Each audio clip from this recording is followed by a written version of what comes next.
자, 오늘 두 번째로 요 사주를 해봅시다. 초년에 공부가 중단되고 고생하다 갑진대운 큰 사업체를 운영하였으나 이민대운에 많은 손해를 보고 우중 때문에 많은 어려움을 겪었다. 자, 이제 이 사주를 통해서 뭘 살펴보냐면 천간합 구조, 그러니까 구조를 분석하는 방법에 대해서 좀 살펴봅시다.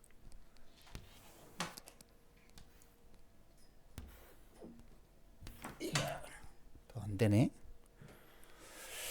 더 안 나눠지네. 더 확대가 안 됩니다. 자, 보통 천간에 이렇게 정임합이 있으면 그런가 보다. 정임합목. 그런 다음에 또 다시 여기다가 일간이 을목이네. 그런 정임합목에서 목기가 강해진 거예요. 그런데 보니까 뭐 이게 다 일간의 힘을 빼는 것들이네. 그래서 이걸 약하다고 봐야 되나 강하다 이런 연구하고 있죠, 그죠? 근데 그런 게 아니라 그냥 꼴을 보는 거예요. 사주는 네 멋대로 약하네 강하네 그런 판단 기준을 하는 게 아니라 그냥 모양이 어떻게 생겼나를 보는 거예요. 모양이. 그러면 정임합을 하고 있네. 아하, 여기에는 뭔가, 물론 당연히 답답하죠, 그죠? 왜냐하면 묶여 있으니까. 하지만 또 정임합으로 뭔가 보이지 않는 어떤 기운이 있을 거 아니에요. 그런 것이 시공도에 보면 임정기, 이게 뭐다? 집중력, 공부장, 그죠? 뭔가 전문적인, 그냥 임정기, 그죠? 그러니까 전문가적, 그러니까 예를 들어서 해묘미 삼합 같은 기술, 뭐 발명, 뭐 이런 개념들이겠죠, 그죠? 이런 성향이 분명히 있는 거예요. 그런데 합으로 묶였으니 답답한 건 당연히 있죠. 그런데 이때 여기 하나 정임합이 있고 또 여기 하나 있어요. 그냥 만약에 이게 임소가 아니었다면 그냥 정임합 하나로 끝났을 거예요. 맞죠? 이렇게 하나로. 그런데 여기에 또 하나 있네. 이럴 때 어떻게 보냐 이거지.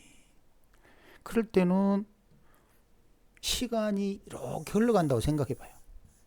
그러면 연올에서 정임합을 한번 할 것이고 시간 몇 살? 46에서 53세 요 사이에 이렇게 정임합을 할 거예요.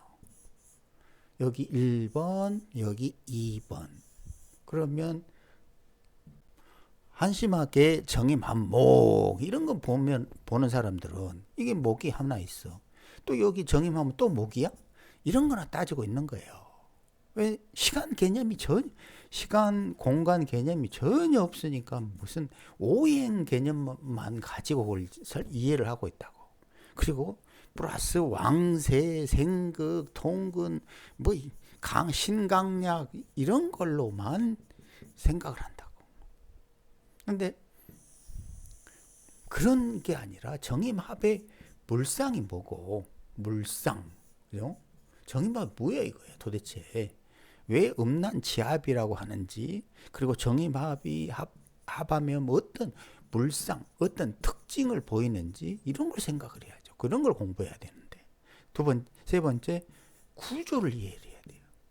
여기에서 정임합은 1에서 23세 사이에 이루어지는 거예요.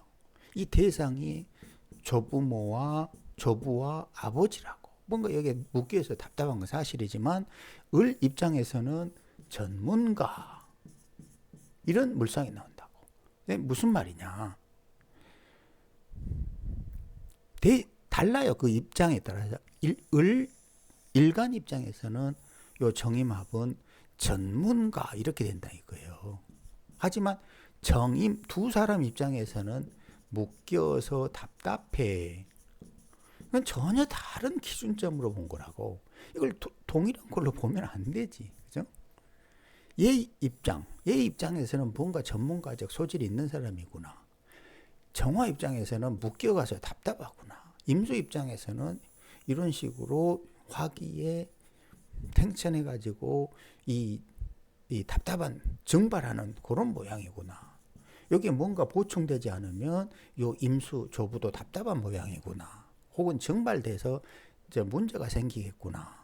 이런 걸 읽어줘야 된다는 거예요. 그리고 구조적인 문제로 들어가면 전혀 다른 게 하나가 이렇게 정임합. 이거는 요 중간에 뭐가 있어요? 없어요? 없어요. 없죠? 하지만 여기에 오르면 46에서 53세 이르면 이렇게 정임합을 하는데 그때 뭐라고 그랬죠? 이렇게 한다고 그랬죠? 둘이가. 직접 이렇게 한다고 그랬습니다. 얘가 이렇게 해가지고 이렇게 가서 이렇게 합하는 게 아니라고 그랬죠? 이렇게 해서 이렇게 합하는 게 아니에요. 반드시 어떻게 한다? 반드시 이렇게 한다. 자, 그럼 다시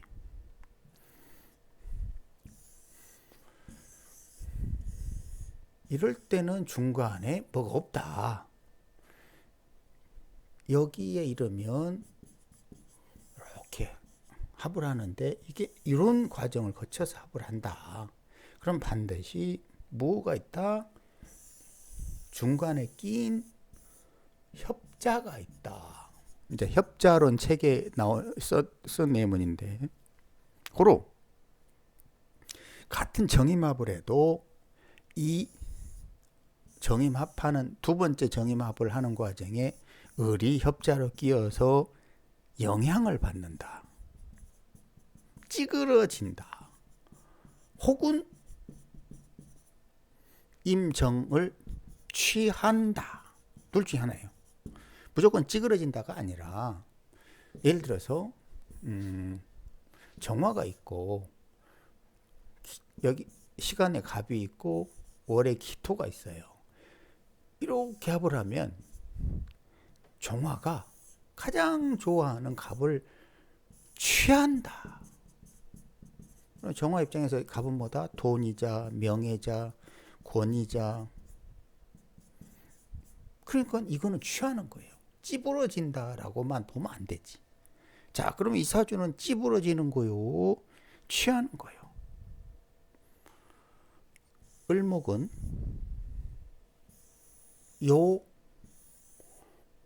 적어도 이런 상황에서는 나름대로 자기의 꿈을 좀 실현해요. 그죠? 왜냐하면 여름이잖아.